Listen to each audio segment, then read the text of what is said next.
Hello दोस्तों, आज हम लोग टू द पॉइंट सीरीज में चैप्टर 6 को डिस्कस करने जा रहे हैं। इससे पहले हम लोग 5 चैप्टर को डिस्कस कर चुके हैं। तो अगर आपने अभी उनको नहीं देखा है तो आप प्लेलिस्ट में जा करके देख सकते हैं। चलिए आज का चैप्टर स्टार्ट करते हैं। आज का टॉपिक है हमारा कंप्यूटर के प्रकार। तो आज हम लोग टाइप्स ऑफ कंप्यूटर देखेंगे और एक्चुअली में इसको हम लोग दो तरह से क्लासीफाई करके देखेंगे। तो सबसे नंबर 1 का जो हमारा क्लासिफिकेशन रहेगा वो है classification on the basis of working system. तो इसमें हम लोग वर्किंग सिस्टम के बेसिस पे करेंगे। और दूसरा जो हमारा रहेगा वो साइज के बेसिस पे रहेगा। उसको भी हम लोग आगे डिस्कस करेंगे कि साइज के बेसिस पे कितने पार्ट में उसको डिवाइड किया गया है कंप्यूटर को। तो आइए स्टार्ट करते हैं। पहला हमारा कार्य के आधार पर वर्गीकरण। तो इसमें सबसे पहले आता है डिजिटल कंप्यूटर हमारा। तो जो भी हमारे इलेक्ट्रॉनिक डिजिटल डिवाइसेस हैं सब जो है डिजिटल कंप्यूटर के अंतर्गत आती हैं। बस डिजिटल का डेफिनेशन ये याद रखना है कि जहाँ भी डिजिटल वर्ड जुड़ा है इसका मतलब कि वो मशीनी लैंग्वेज में काम करेगा। मशीन लैंग्वेज आगे हम लोग देखेंगे क्या होता है। और मशीन लैंग्वेज जो भी काम करता है वो 0 और 1 के फॉर्म में करता है। उसको यही भाषा समझ में आती है। जो भी चीज़ लिखा जाएगा उसको 0 और 1 के फॉर्म में कन्वर्ट करके ही वो चीज़ समझ पाएगा। तो डिजिटल कंप्यूटर में आंकड़ों को इलेक्ट्रिक पल्स के रूप में निरूपित किया जाता है, जिसकी गणना 0-1 से निरूपित की जा सकती है। ठीक है, इसका एक अच्छा उदाहरण है डिजिटल घड़ी। तो हमारी डिजिटल वॉच जो होती है वो भी एक तरह का डिजिटल कंप्यूटर ही है। चाहे कैलकुलेटर हो, कंप्यूटर हो, मोबाइल हो, सब कुछ हमारा डिजिटल ही है। तो उसे हम लोग डिजिटल कंप्यूटर के अंतर्गत रख सकते हैं। अच्छा, इसका क्या क्या फ़ायदा है। इनकी गति तीव्र होती है तथा यह करोड़ों गणनाएँ प्रति सेकेंड कर सकता है। आधुनिक डिजिटल कंप्यूटर में बाइनरी सिस्टम का प्रयोग होता है। तो ये मैंने बता दिया कि बाइनरी सिस्टम में 0 और 1 आते हैं और इसी को मशीनी लैंग्वेज भी कहते हैं। तो मशीन लैंग्वेज में ही डिजिटल डिवाइसेज हमारी काम करती हैं, उन्हीं को हम लोग डिजिटल कंप्यूटर कहते हैं। अगला नेक्स्ट है हमारा एनालॉग कंप्यूटर। तो इसका जस्ट अपोजिट एनालॉग कंप्यूटर है। एनालॉग की सबसे खास बात ये है कि एनालॉग कंप्यूटर में हम लोग एनालॉग सिग्नल का प्रयोग करते हैं और ये फिजिकल सिग्नल्स होते हैं। मतलब ये डिजिटल सिग्नल नहीं है 0 और 1 के फॉर्म वाली। इसका एक सीधा एग्जांपल मैं दिखाता हूँ आप लोगों को। जैसे मान लीजिए जो पहले वॉच चलती थी, इसमें किसी भी तरह का इलेक्ट्रॉनिक डिवाइस ये नहीं था। ये एक तरह का एनालॉग वॉच होता है। तो एनालॉग वॉच में हम लोग किसी भी सेमीकंडक्टर डिवाइस का यूज नहीं कर रहे हैं। इसमें सिर्फ और सिर्फ मैकेनिकल डिवाइस लगी है। इसके अंदर गियर्स लगे हुए हैं ढेर सारे, और उसी गियर्स को जो है एक सेल लगा करके चलाया जा रहा है। और इसी से अलग अलग सुइयों की घूमने की रफ्तार अलग अलग होती है, जिससे हमें समय का पता चल पाता है। इसके अपोजिट जो इसमें स्मार्ट वॉच आप देख रहे हैं, तो स्मार्ट वॉच को आप देखेंगे तो ये एक तरह से छोटे कंप्यूटर का काम कर रहा है, कैलकुलेशन भी कर रहा है, सब कुछ कर रहा है। तो यही डिफरेंस आप यहाँ से याद कर सकते हैं कि जो हमारी पुरानी वॉच थी वो एक तरह से एनालॉग वॉच थी। एग्जाम के एडमिट कार्ड में भी लिखा रहता है कि एनालॉग वॉच अलाउड। तो ये एनालॉग वॉच होती है जो सुई वाली होती है, और जो भी हमारी स्मार्ट वॉच है वो हमारी डिजिटल वॉच होती है। इसी तरह से ही हमारे डिवाइसेस भी डिवाइड होते हैं, जैसे कि वोल्ट मीटर, बैरोमीटर, ये सारे प्रेशर मेजरमेंट डिवाइसेस हैं। ये वोल्टेज मीटर करता है। अमीटर हो गया जो हमारा करंट मेजर करता है। तो ये सारी डिवाइसेस एनालॉग डिवाइसेज हैं। जबकि हमारे जितने भी कंप्यूटर हैं, चाहे टीवी हो, कुछ भी हो, इस समय सब कुछ जो है डिजिटल आ रहा है। तो ये डिफरेंस याद रखिएगा। बाकी इससे ज़्यादा क्वेश्चन बनता नहीं है, क्योंकि पूछ लेता है कि हाइब्रिड कंप्यूटर क्या होते हैं। तो इन्हीं दोनों को अगर कंबाइन कर दिया जाए तो इसी को हम लोग कहते हैं हाइब्रिड कंप्यूटर। मतलब दोनों तरह की वॉचेज एक कंबाइन कर दें आप। बस एक चीज़ इसका ये पूछा जाता है जो कि ध्यान रखना है आपको, कि हाइब्रिड कंप्यूटर में डिजिटल एनालॉग तो मिश्रित होता है। इसमें एडीसी का यूज होता है। एडीसी का मतलब होता है एनालॉग से डिजिटल कन्वर्टर, और उसके बाद डीएसी भी होता है, digital to analogue converter. For example, एक अगर आप यहाँ पे हमारा एक एनालॉग डिवाइस है और एक हमारा डिजिटल डिवाइस है। ये एनालॉग है, ये डिजिटल है। तो यहाँ से हाइब्रिड में तो हम दोनों यूज कर रहे हैं। तो यहाँ से हमें अगर सिग्नल को रीड आउट करना है, एक्यूरेसी भी चाहिए, एनालॉग दोनों को कंबाइन करना है, एक ऐसा डिवाइस लगाना पड़ेगा जो दोनों के बीच में कम्युनिकेशन सेटअप कर पाए। उसी डिवाइस को एडीसी कहा जा रहा है और डीएसी कहा जा रहा है। मतलब जब इसको इससे ज़रूरत होगी तो वो लेगा DAC, digital to analogue converter, और वहीं एनालॉग को डिजिटल में भेजना होगा तो वो लेगा एडीसी, मतलब एनालॉग टू डिजिटल कन्वर्टर। तो ये पूछा जाता है कि एडीसी और डीएसी का फुल फॉर्म क्या है और ये किस में यूज होता है। तो ये हाइब्रिड कंप्यूटर में यूज होते हैं। यही इसका कॉन्सेप्ट था। बाकी इस टॉपिक से क्वेश्चन नहीं बनते हैं। क्वेश्चन थोड़ा सा यहाँ से बनता है कि जो उसके साइज के बेसिस पे क्लासिफिकेशन किया जाता है कंप्यूटर का, यहाँ से क्वेश्चन बनता है। तो आइए देख लेते हैं साइज के आधार पे, यानी आकार के आधार पे। सबसे पहला और सबसे बड़े साइज का है। मैंने क्या किया है कि इसको अरेंज किया है बड़े साइज से छोटे साइज की तरफ, बड़े से छोटे। तो जैसे जैसे हम लोग नीचे पढ़ते जाएंगे उसका साइज घटता जाएगा कंप्यूटर का। तो ये क्रम तो नहीं पूछा जाता है, लेकिन कभी कभी क्या होता है कि पूछ लेता है कौन सा बड़ा है छोटा है। तो एक एक समझने के लिए मैंने इसको एक सीक्वेंस में अरेंज कर दिया है, तो आपको समझने में दिक्कत नहीं होगा। अब सुपर कंप्यूटर क्या है। सुपर कंप्यूटर बहुत बड़ा कंप्यूटर होता है। इसमें हज़ारों प्रोसेसर लगे होते हैं। एक प्रोसेसर नहीं होते, हज़ारों प्रोसेसर होते हैं। और ये एक कमरा मान लीजिए है, 2-3 कमरे में ऐसे बड़े बड़े बॉक्स रखे रहेंगे, वहाँ पे एसी लगी रहेगी कूलिंग के लिए, वहाँ पे ऐसे बॉक्स लगे रहेंगे ढेर सारे, क्योंकि वहाँ पे हज़ारों माइक्रो प्रोसेसर काम कर रहे हैं। तो ये हमारा सुपर कंप्यूटर होता है। इसकी साइज़ एक कमरे से 2 कमरे के बराबर भी हो सकती है, लेकिन इसका फ़ायदे भी है हमारे पास। इसका फ़ायदा ये है कि इसकी संग्रहण क्षमता और गति बहुत ज़्यादा होती है। दूसरा, यह अपनी पीढ़ी के दूसरे कंप्यूटरों की तुलना में अत्यधिक तीव्र है। तो हम लोगों ने जब इससे पहले वाली वीडियो में देखा था कि सुपर कंप्यूटर को हम लोग 5th जनरेशन में रखे हुए हैं। तो 5th जनरेशन में रहने की वजह से ये एक अपने आप में सर्वश्रेष्ठ कंप्यूटर आप कह सकते हैं, क्योंकि सुपर कंप्यूटर ही अभी तक का सबसे फास्टेस्ट कंप्यूटर माना गया है। तो सुपर कंप्यूटर को आप बेस्ट में रख सकते हैं, और साइज वाइज भी सबसे बड़े आकार का है। इनमें हज़ारों प्रोसेसर लगे होते हैं, मैंने अभी भी बता दिया इसमें हज़ारों प्रोसेसर होते हैं। नेक्स्ट है, यह अब तक का सबसे शक्तिशाली कंप्यूटर, ये भी हम लोग डिस्कस कर चुके हैं। विश्व का प्रथम सुपर कंप्यूटर 1964 में CDC 6600 था। 1976 में क्रे 1 जो क्रे रिसर्च कंपनी द्वारा विकसित किया गया था। तो पूछा जाता है कि एग्जाम में कि विश्व का पहला कंप्यूटर सुपर कंप्यूटर कौन सा था। CDC 6600 और क्रे के बारे में पूछ लेता है, क्रे 1 किस टाइप का कंप्यूटर है। तो ये एग्जाम्पल पूछा जाता है, क्रे 1 सुपर कंप्यूटर है, ये भी चीज़ याद रखिएगा। भारत का पहला सुपर कंप्यूटर कौन सा था, ये भी एग्जाम में बहुत बार पूछा गया है। तो भारत का पहला सुपर कंप्यूटर परम था, जिसे 1991 में विकसित किया गया था। तो ये फैक्ट पूछा जाता है, ईयर नहीं पूछा जाता, लेकिन ये तो जरूर पूछा जाता है, पहले सुपर कंप्यूटर का नाम क्या था। अच्छा, इसी थोड़ी फंक्शनिंग देख लेते हैं सुपर कंप्यूटर की। तो सुपर कंप्यूटर मल्टी प्रोसेसिंग और पैरेलल प्रोसेसिंग में प्रयुक्त होता है। तो इसमें ढेर सारे प्रोसेसर होते हैं जो एक साथ कई सारे, आप कह सकते हैं कि इन्फॉर्मेशन को लोग प्रोसेस करते रहते हैं, साइमल्टेनियसली हज़ारों इन्फॉर्मेशन को प्रोसेस कर सकते हैं। इसीलिए जो रिसर्च वर्क होते हैं हमारे, उसमें सुपर कंप्यूटर्स का यूज होता है। तो CDAC जो कि सबसे पहला हमारा सुपर कंप्यूटर डेवलप किया था जिसने, उसका फुल फॉर्म देख लीजिए, उसकी स्थापना कब हुई थी वो भी पूछा जा सकता है, ईयर कौन सा था। तो CDAC का फुल फॉर्म क्या है, centre for development of advance computer, और ये 1988 में बना था, 1988 में।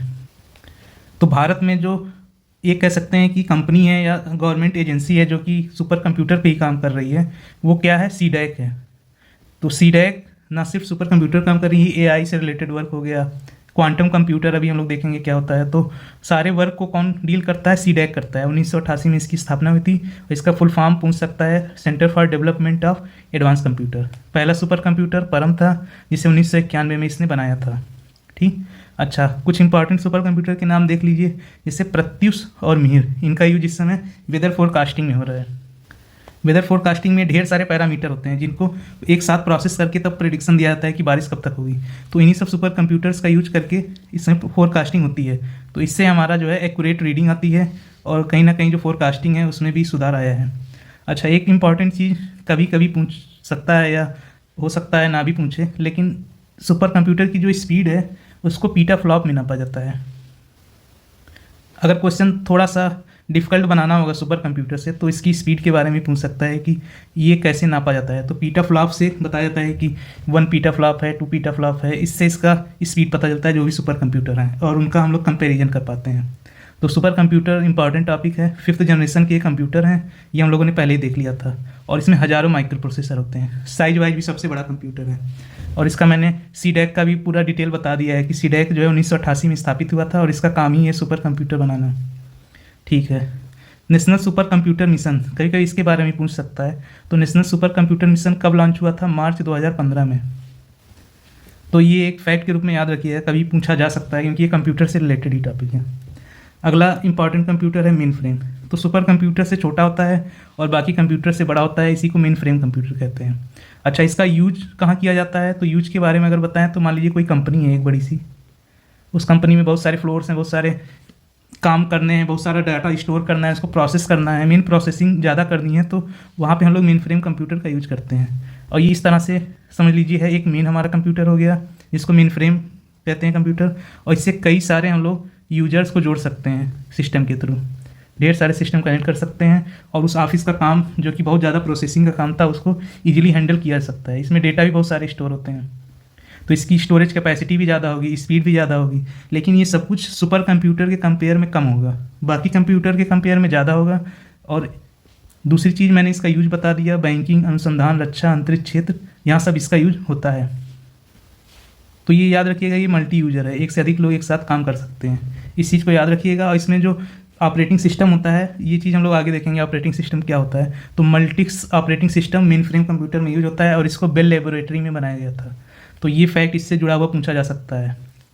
नेक्स्ट चलते हैं अगले कंप्यूटर पे, जो कि है हमारा मिनी कंप्यूटर।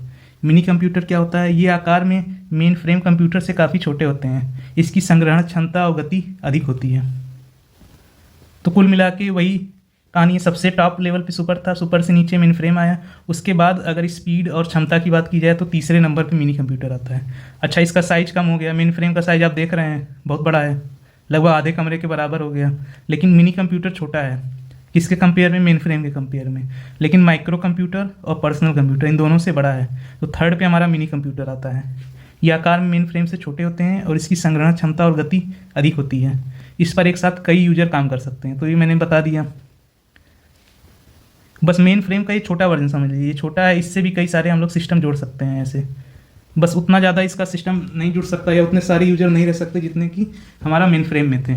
और सुपर में हमने देखा ही था, वहाँ हज़ारों प्रोसेसर होते हैं, तो उसमें तो बहुत सारे लोग एक साथ काम कर सकते हैं। तो इसी तरह से घटते हुए क्रम में है। नेक्स्ट है हमारा माइक्रो कंप्यूटर। तो micro computer basically micro processor से रिलेट कर सकते हैं। जहाँ पे भी माइक्रो प्रोसेसर लगा है वो माइक्रो कंप्यूटर ही है। तो ये एक छोटे आकार का कंप्यूटर है और यही पीसी को भी कहा जा सकता है माइक्रो कंप्यूटर। तो कॉमर्शियल पर्पज के लिए घरों में, मनोरंजन, चिकित्सा सभी काम में माइक्रो कंप्यूटर यूज होता है। अच्छा, मिनी कंप्यूटर जिसपे एक साथ कई लोग काम, ये यात्री आरक्षण, अनुसंधान, इन सब में यूज होता है। तो इन सब का यूज नहीं पूछता है। मेन मैंने बता दिया सुपर कंप्यूटर का एप्लीकेशन पूछता है और ये पूछता है कि मेन फ्रेम कंप्यूटर जो है मल्टी यूजर है या नहीं, और कौन सा operating system main frame computer में यूज होता है, जो कि हमारा मल्टिक्स था। तो इतने क्वेश्चंस बनते हैं। माइक्रो कंप्यूटर सिंगल यूज के लिए है, ठीक, या व्यावसायिक तौर पे घरों में, मनोरंजन, चिकित्सा क्षेत्र में ये भी यूज होता है। तो ये सिंगल पर्पज यूज के लिए, सिंगल यूजर के लिए। तो इसी को हम लोग पर्सनल कंप्यूटर भी कह देते हैं, लेकिन इसको एक अलग कैटेगरी दिया गया है। पर्सनल का मतलब ये सबसे छोटे आकार, सबसे छोटा तो नहीं कहेंगे क्योंकि अभी दो हमारे बच्चे हुए हैं। या माइक्रो कंप्यूटर का ही एक रूप है। इस पर एक समय में एक ही यूजर यूज कर सकता है, तो ये मल्टी यूजर नहीं है। अच्छा, कुछ चीज़ें इसमें याद कर लीजिएगा। अब पर्सनल कंप्यूटर हम लोग अपने पर्सनल यूज के लिए घर में यूज करते हैं, व्यावसायिक रूप में, मनोरंजन, तो यूज तो अपना पर्सनल यूज है, बस ये समझ लीजिए। अच्छा, इसमें ये पूछा जाता है कि भारत में निर्मित पहला कंप्यूटर का नाम क्या था? तो वो था सिद्धार्थ। दूसरा, पैकमैन नामक प्रसिद्ध कंप्यूटर खेल के लिए निर्मित किया गया था। तो पूछ सकता है पैकमैन क्या था? तो ये कंप्यूटर खेल के लिए बनाया हुआ था। अच्छा, लास्ट के हम लोग दो देख लेते हैं, लैपटॉप और पामटॉप। लैपटॉप में आप देखेंगे कि यह पीसी की तरह काम करता है और आजकल देखेंगे कि लैपटॉप का यूज काफ़ी ज़्यादा नॉर्मल हो गया है, कोई विशेष बात नहीं रही है, क्योंकि लोगों का डिजिटलीकरण होने से सबको कंप्यूटर की ज़रूरत पड़ रही है। और ये लैपटॉप की खास बात ये है कि इसको एक जगह से दूसरे जगह ले जाना काफ़ी आसान है, मतलब पोर्टेबल है। इसमें अलग से माउस नहीं रहता है, ये ऐसे समझ लीजिए है। इसमें अलग से माउस नहीं है, अलग से कीबोर्ड नहीं है, आपस में ही सब जुड़ा रहता है। ये बटन हो गया और यहाँ पे इसका टच पैड हो गया, इसी से पूरा काम होता है। तो ये काफ़ी ज़्यादा जो है यूजर फ्रेंडली बन गया है, स्पेशली अपनी साइज को लेकर के। तो सीपीयू, मॉनिटर, कीबोर्ड ये सब इसमें अंदर ही इनबिल्ट होते हैं, यह बैटरी से कार्य करता है और हम लोग इसको बिना इलेक्ट्रिक सप्लाई के भी कुछ टाइम के लिए यूज कर सकते हैं। तो ये भी एक इसका खास बात हो गया। नेक्स्ट है पाम टॉप। तो जो हमारा मोबाइल पॉपुलर नहीं था तो उस टाइम पे पाम टॉप पीसी चलता था। पाम टॉप क्या होता था? हथेली के आकार का होता था। इतना बड़ा ले लिए, मोबाइल, एकदम मोबाइल समझ लीजिए, इतना बड़ा है, मोबाइल की तरह स्क्रीन है, इसमें नीचे छोटा सा कीबोर्ड रहता था। मल्टी कीबोर्ड वाले फ़ोन समझ लीजिए, जो हाथ में आ जाए। तो हम लोग अगर साइज में देखा जाए तो पाम टॉप सबसे छोटे आकार का कंप्यूटर हुआ, उससे जस्ट बड़ा लैपटॉप हुआ। अब इन दोनों की खासियत ये थी, इसमें बैटरी लगी थी और इसको हम लोग कहीं भी यूज कर सकते थे। अच्छा, एक इंपॉर्टेंट नोट्स हम लोग क्वांटम कंप्यूटर से देख लेते हैं जुड़ा हुआ, कि पूछा जा सकता है कि ये डिजिटल कंप्यूटर से अलग कैसे है। तो डिजिटल कंप्यूटर हमें पता है कि ये बिट्स में काम करता है, 0-1 बाइनरी लैंग्वेज में, जबकि हमारा क्वांटम कंप्यूटर किस पे काम करता है? क्यूबिट्स में काम करता है। तो ये पूछा जा सकता है कि क्वांटम कंप्यूटर किस पे काम करता है? क्यूबिट्स पे काम करता है। तो ये रहा इंपॉर्टेंट फैक्ट आज का। और वीडियो से रिलेटेड जो भी सजेशन है आप लोग दे सकते हैं कमेंट बॉक्स में, और इससे पहले की वीडियो आप जाकर देखिए, काफ़ी हेल्पफुल रहेगी। Thank you for watching, thank you.